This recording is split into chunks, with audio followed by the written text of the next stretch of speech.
Praise the Lord, praise the Lord, praise the Lord, praise the Lord, praise the Lord, praise the Lord. Hallelujah, hallelujah, hallelujah, hallelujah. యేసువా వందనం, యేసువా వందనం, యేసువా వందనం, యేసువా వందనం.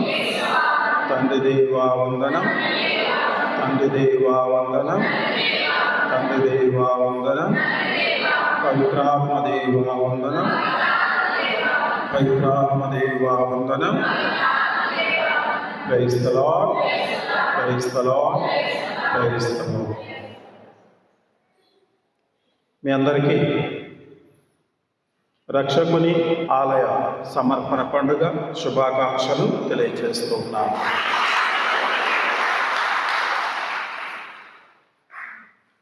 రక్షకుని ఆలయ సమర్పణ ఎన్నో దేవరహస్యం మన జపమాలు చెప్తే గుర్తుంటుంది. ఏ దేవరహస్యము? సంతోష దేవరహస్యాలు. రెండవది, నాలుగవది మరి అమ్మగారు యేసు ప్రభుని దేవాలయంలో సమర్పించడం గురించి ధ్యానించడము గాక. ఈరోజు చాలామంది కానికమాత పండుగ అంటారు. కాదు, ఇది దేవుణ్ణి అంటే దైవ కుమారుని బాలయేసుని దేవాలయంలో సమర్పించుట. కానికమాత పండుగ వాస్తవానికి నవంబర్ 21వ తారీఖు. కానీ మన దగ్గర కానికమాత పండుగ రేపటి రోజున జరుపుతూ ఉన్నాము. ఈరోజు మనము అంటే ప్రతి సంవత్సరము ఫిబ్రవరి 2వ తారీఖున ఈ రక్షకుని ఆలయంలో సమర్పించట పండుగ మనము జరుపుకున్నాము. క్రిస్మస్ అయిపోయి ఎన్ని రోజులైంది? లెక్క పెట్టండి. అది ఎప్పుడూ అయిపోయింది, మళ్ళీ దాన్ని గుర్తు చేస్తారంటారు. 40 రోజులు. మరి పండుగకి 40 రోజులకి క్రిస్మస్కి ఏంటిది అని మనము కొంచెంసేపు ధ్యానించినట్లయితే, యేసు ప్రభువుని తల్లిదండ్రులు ఎందుకు దేవాలయంలో సమర్పించాలి? తాను స్వయంగా దైవ కుమారుడు, ఈ లోకాన్ని రక్షించడానికి వచ్చినటువంటి దేవుడు. మరి అలాంటి ఆయనని తల్లిదండ్రులు దేవాలయంలో అర్పిస్తూ ఉన్నారు. ఎందుకు?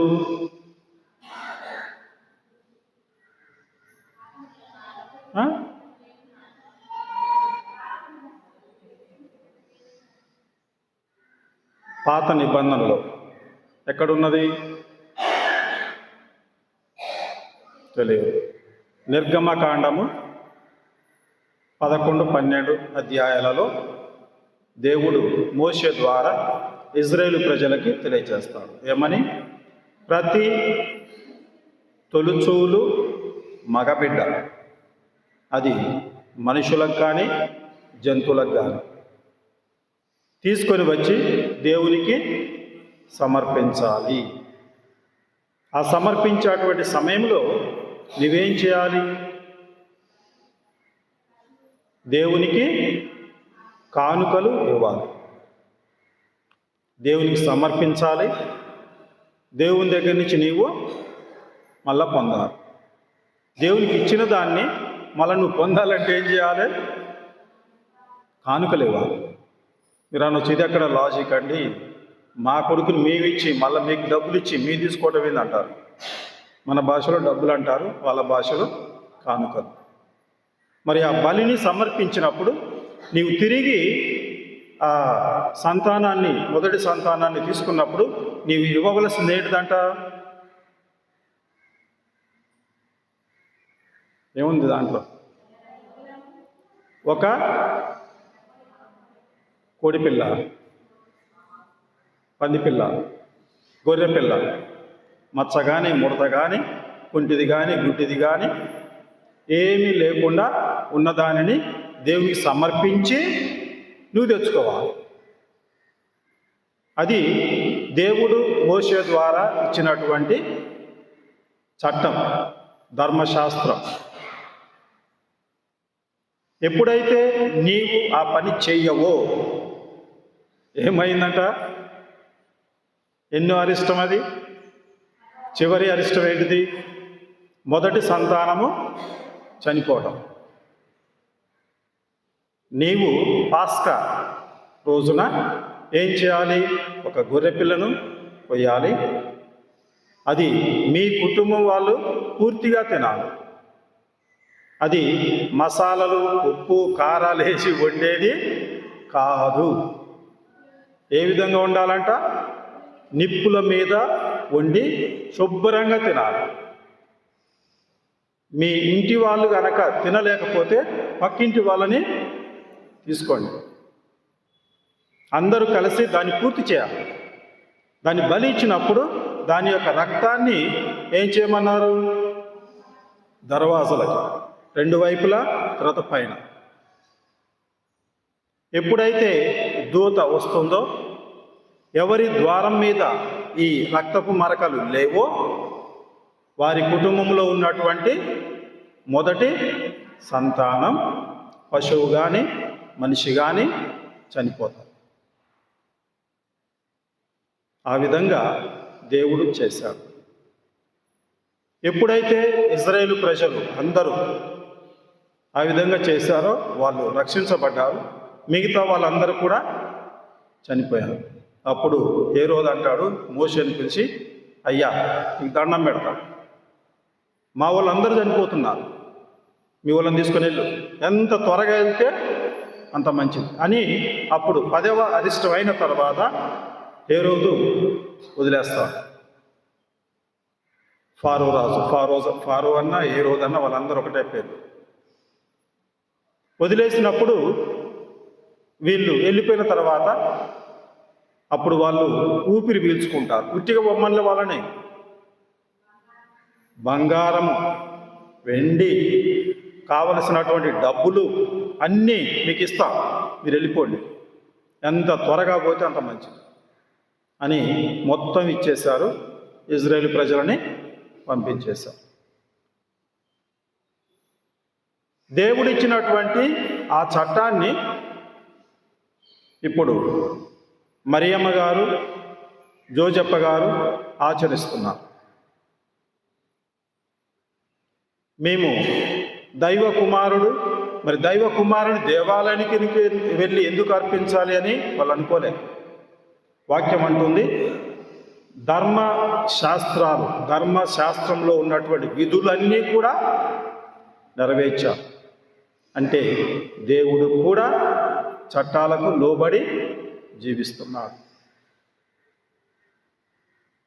మరి నీ బిడ్డలని దేవునికి సమర్పించావా?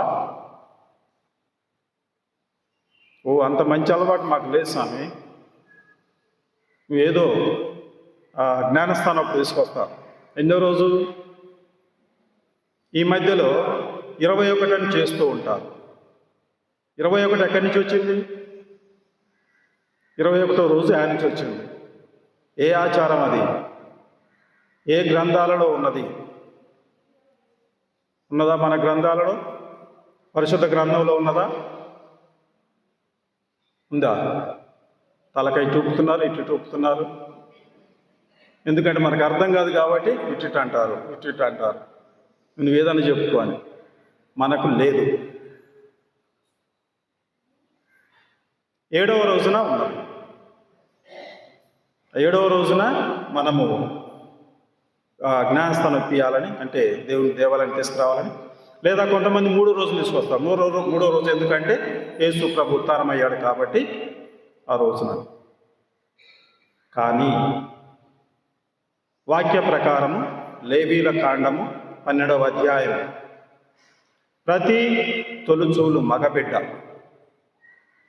40వ రోజున దేవాలయానికి తీసుకొని రావాలి. చదవండి 1 నుంచి.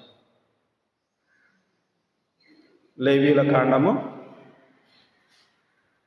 చదువుతారా వద్దా?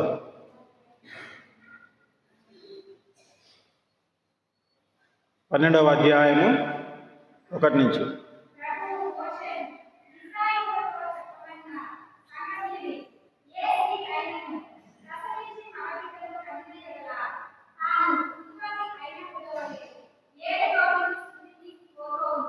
ఎన్ని రోజులు? 7 రోజులు. గుర్తుపెట్టుకోండి. 8వ రోజున శిష్యునకు సున్నతి చేయాలి.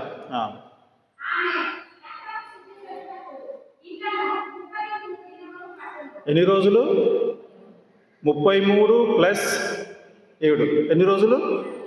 40 రోజులు. ఈ 40వ రోజున మొదటి సంతానం, మగ సంతానం తీసుకొచ్చి దేవునికి సమర్పించాలి. దేవునికి సమర్పించి, మన భాషలో మన తాత ముత్తాతలు ఏం చేసేదంటే, నీవు దేవునికి ఇచ్చి కొన్నాను అంటారు. నా బిడ్డను దేవునికి ఇచ్చి నేను కొన్నాను అంట. కొనటం కాదు అది. నీవు తీసుకోవాలంటే దేవునికి సమర్పణ ఇవ్వాలి.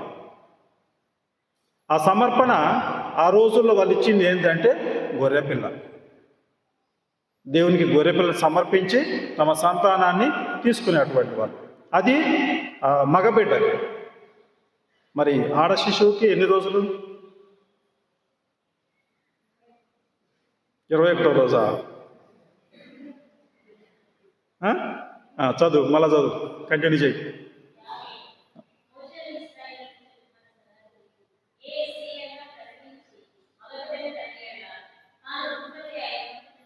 ఇంకా కింద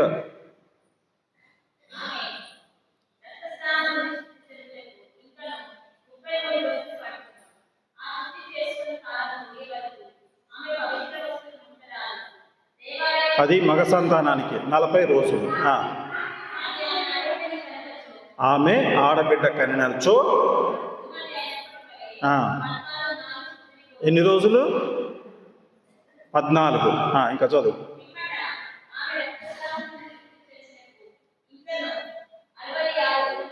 66 + 14 ఎన్ని రోజులు? 80 రోజులు. అంటే మగ సంతానాన్ని దేవుని సమర్పించటానికి 40 రోజులు.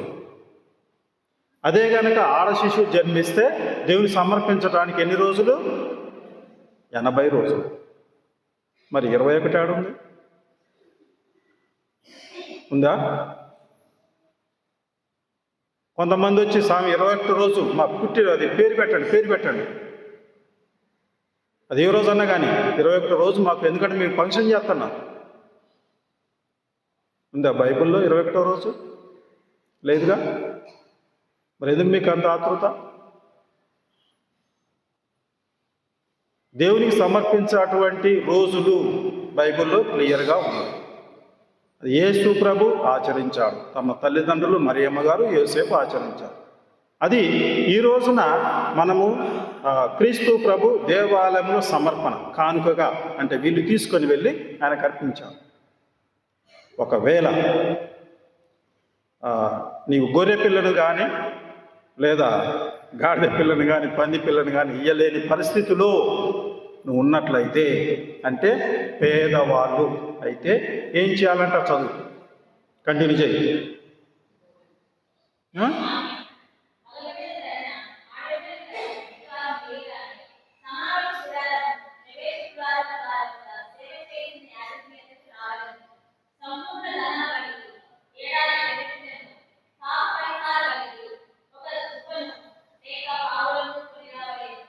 ఒక ఏడాది గొర్రెపిల్లని ఇవ్వాలి. ఒకవేళ నీవు అది ఇయ్యలేకపోతే ఏం చేయాలంట? ఒక పావురము కానీ గువ్వన కానీ, పక్షులు. అంటే యేసు ప్రభు ధనవంతుడా? చెప్పండి, ధనవంతుడా? సరే, యేసు ప్రభుని వదిలిపెట్టు. మరియమ్మ గారు, జోజప్ప గారు ధనవంతులా? కాదు, పేదవాళ్ళు. కడు పేదవాళ్ళు కాబట్టి వాళ్ళు ఏం సమర్పించారు?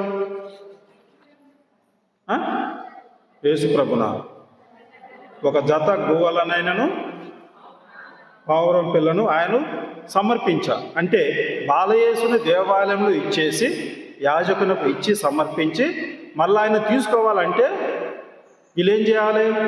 కానుకలు ఇవ్వాలి. ఆ కానుకలే ఈ పక్షులు. వాళ్ళ దగ్గర ఏం లేదు. చాలామంది సరే ప్రార్థనలని అదని ఇదని వస్తూ ఉంటారు. వాళ్ళకేం లేకపోయినా కానీ కూడా ఏదో ఒకటి ఇచ్చారు. దేవుని యొక్క దీవెనలు నువ్వు పొందాలంటే నువ్వేం చేయాలి? స్వామి ఇది డబ్బుతో ముడిపడ్డదా అంటారు. డబ్బుతో ముడిపడేది కాదు. మనము రాజుల గ్రంథంలో కూడా చదువుతాం. ఏమని? సాముయేలు అక్కడికి వెళ్ళి ఆ యాజకుని దగ్గరికి వెళ్ళి ప్రార్థన చేసుకుందామంటే మన దగ్గర ఏముంది? వెండి కొంచెం ఉంది, అది ఇచ్చేద్దాం అంటే నీవిచ్చేటువంటి ఈ సమర్పణ లేదా కానుక హృదయపూర్వకంగా ఇవ్వాలి.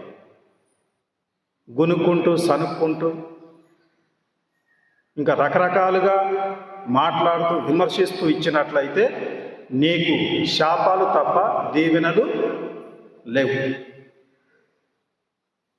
అది ఈరోజు పండుగ మనకు తెలియచేస్తుంది.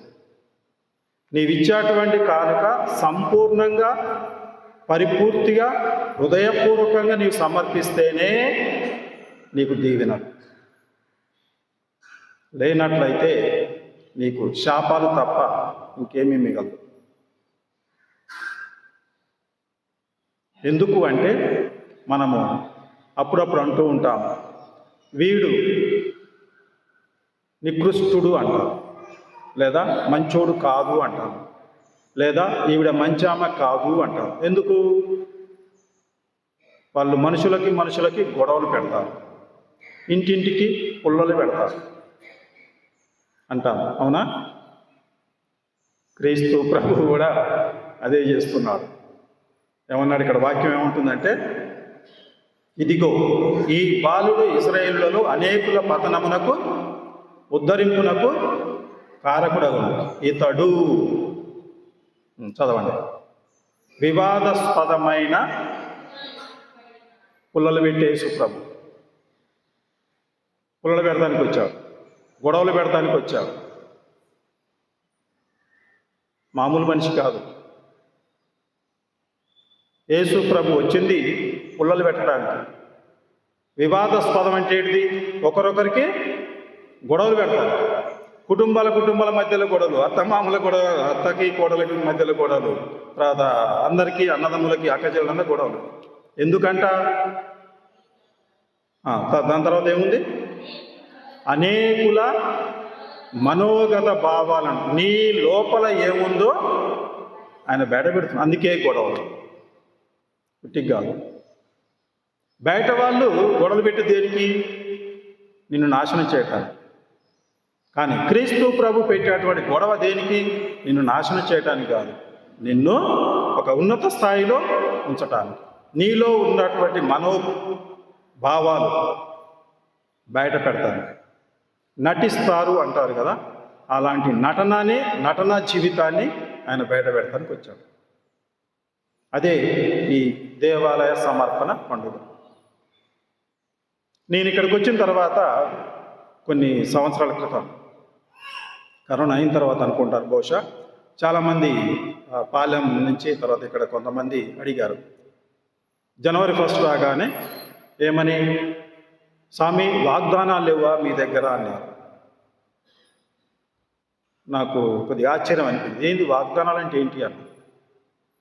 అదే చిన్న పేపర్లో రాసి పెడతారు కదా, రోజు ఒకటి తీసి చదువుకుంటారు, లేదా క్యాలెండర్లో ఒక్కొక్క రోజు వాగ్దానం పెడుతూ ఉంటారు. క్యాలెండర్లో వాగ్దానం పెడతారు, బైబిల్ ఉంది నీ దగ్గర, మళ్ళీ ఈ వాగ్దానాల కార్డులేంది? దేనికి? దేనికి ఆ వాగ్దానాల కార్డులు? బిజినెస్ చేయడానికా? లేదా బైబిల్ చదవలేక రోజు ఒకటి తీసి ఈరోజు దేవుడు నాకేం చెప్తున్నాడు? చాలామంది వాట్సాప్లో కూడా పెడుతూ ఉంటారు, దేవుడు ఈరోజు ఏం చెప్తున్నాడా అని.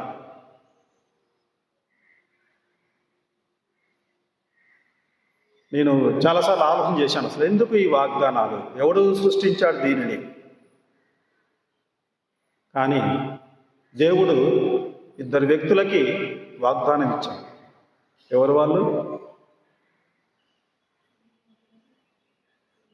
సిమియోను, అన్నమ్మ. వాళ్ళు ఎన్ని సంవత్సరాల నుంచి ఎదురు చూశారు? లెక్క పెట్టండి. 84 సంవత్సరాలుగా విధవరాలై ఉన్నది. 7 సంవత్సరాలు సంసారం చేసింది. అంటే ఎన్ని సంవత్సరాలు ఆమెకి? 41. 91 సంవత్సరం. మరి సిమియోను, మరి దేవుడు ఎప్పుడు వాగ్దానం ఇచ్చాడు వాళ్ళకి? నీవు కార్డు తీసావే, వాగ్దానం ఈరోజు జరుగుతుంది అనేక, అది జరగదు. దేవుడు నాకు ఈరోజు ఏం చెప్తున్నాడు? వాట్సాప్లో టన్నులు వస్తుంటాయి ఈ వాగ్దానాలు. నెరవేరినయా? దేవుడు ఈరోజు నిన్ను దీవిస్తున్నాడు, డబ్బులు ఇస్తున్నాడు నీకని వాక్యం వస్తుంది. మరి వస్తున్నాయా డబ్బులు? ఈరోజు నీ సమస్యలన్నీ పోయినాయా? ఈరోజే దేవుని వాగ్దానం అనేది నిరీక్షణతో కూడుకున్నటువంటిది. అందుకే వీళ్ళు దేవుడిచ్చినటువంటి వాగ్దానం కోసం కొన్ని సంవత్సరాలుగా, యుగాలుగా ఎదురు చూశారు. అప్పుడు అంటున్నాడు, అయ్యా నీ మాట ప్రకారము ఈ దాసుని ఇక సమాధానముతో నిష్క్రమింపనిమ్ము. అంటే అర్థం ఏంటిది? చనిపోనివ్వు. నా కళ్ళు చూసి చూసి చూసి చూసి కాయలు కాసిన నీ వాగ్దానం కోసం, నీ రక్షకుని చూడటానికి ఎన్నో సంవత్సరాలుగా నేను ఎదురు చూశాను. వాగ్దానం ఇప్పటికిప్పుడు నెరవేరే వాగ్దానం కాదు. దేవుడు అబ్రాహాముకు వాగ్దానం చేశాడు. ఏమని? నీ సంతానం సముద్ర ఒడ్డున. ఎన్ని సంవత్సరాలు నెరవేరింది? అది వెంటనే నెరవేరిందా? మరి ఎందుకు మనకి వాట్సాప్లు, వాగ్దానాల కార్డులు కుప్పలుగా పెడతారు? ఏ లాభం? అంటే నీకు నిద్ర పట్టక వేరే వాళ్ళని నిద్రపోనియవు, అంతే. అంతకు తప్ప ఇంకోటి లేదు. అన్నం ఏమంటుంది? చదువు.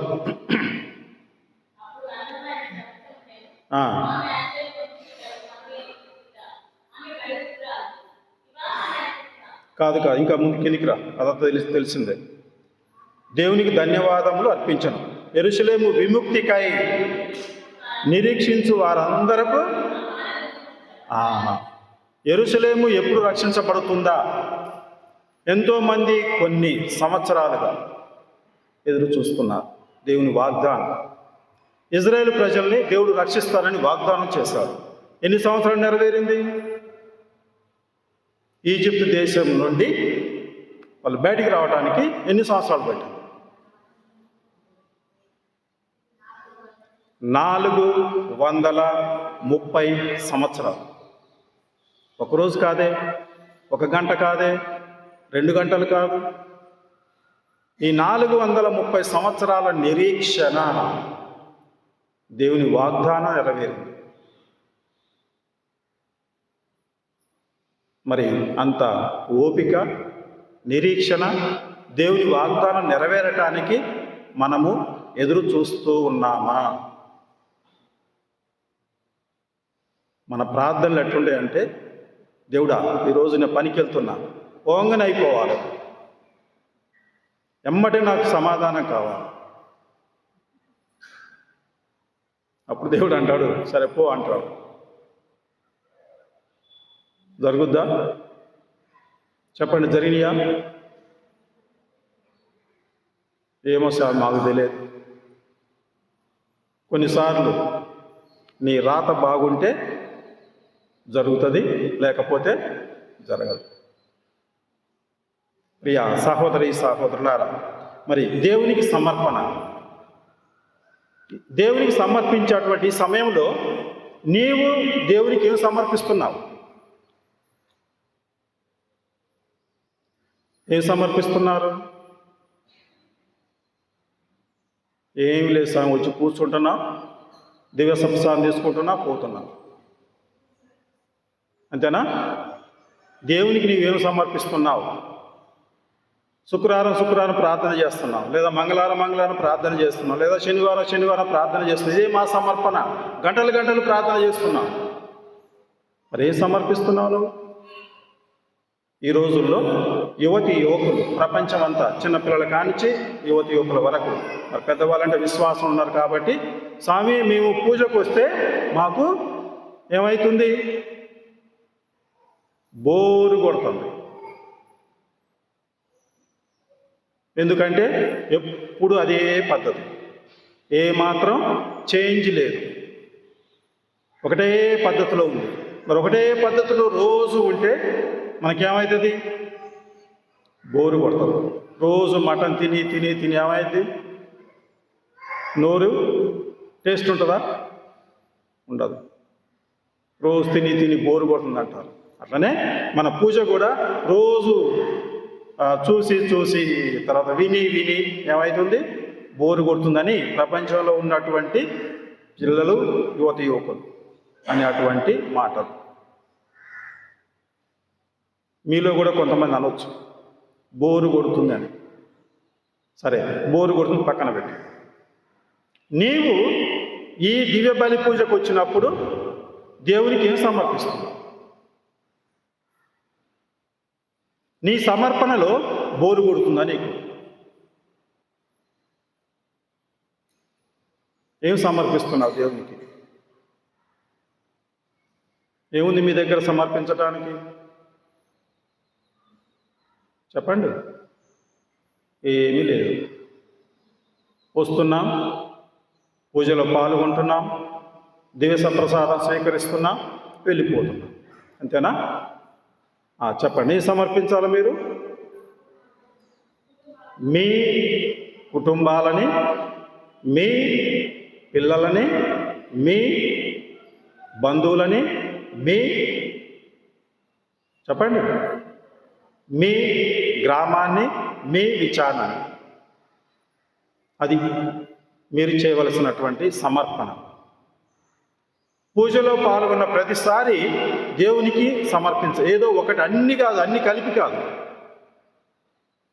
ఏదో ఒకటి నువ్వు సమర్పించాలి. అప్పుడు నీకు బోరు కొట్టదు. క్రీస్తు ప్రభు ఒకేసారి బలి అయిపోయాడు, చనిపోయాడు. ఆయన అన్నాడు, దీనిని నా జ్ఞాపకార్థము చేయండి.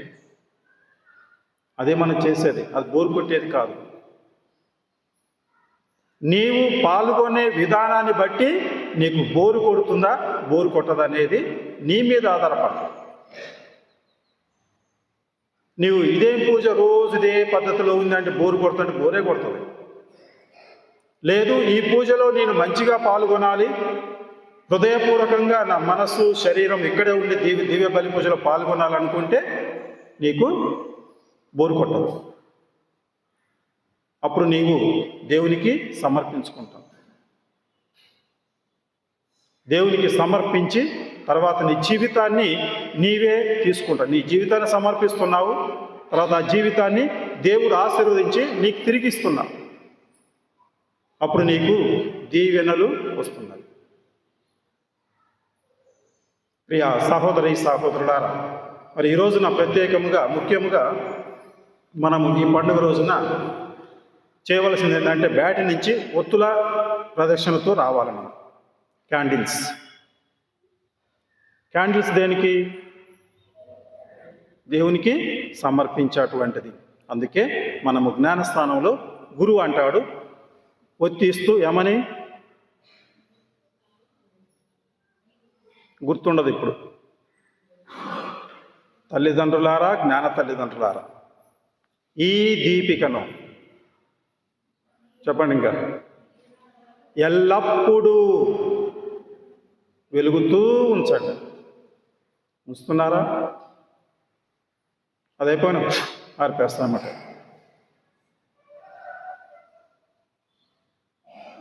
ఏది మరి? నువ్వు పొందినటువంటిది, పిల్లలు చిన్నవాళ్ళు కాబట్టి వాళ్ళు సమాధానం ఇయ్యరు, కాబట్టి వాళ్ళ తరపున నీవు సమాధానం ఇస్తున్నావు. గురువు నీతో అంటున్నాడు, తల్లిదండ్రులారా, జ్ఞాన తల్లిదండ్రులారా, ఈ దీపికను ఎల్లప్పుడూ వెలుగుతూ ఉంచండి. ఎప్పటిదాకా ఉంచాలంట దాన్ని? క్రీస్తు ప్రభుని పరలోకంలో కలుసుకునేంత వరకు వెలుగుతూ ఉంచు. అందుకే అంటారు, వాక్యము నా పాదములకు దీపము, నా త్రోవకు వెలుగు. అదే వెలుగు. ఆ వాక్యాన్ని మన జీవితంలో ఎల్లప్పుడూ వెలుగుతూ ఉంచాలి. అది ఎప్పటిదాకంటే పరలోకంలో క్రీస్తు ప్రభువుని ఆ ఒత్తితో ఆహ్వానించాలంట. మరి అలాంటి వరాన్ని దయచేయమని ప్రార్థించడము పితా పుత్ర పవిత్రాత్మ నామమున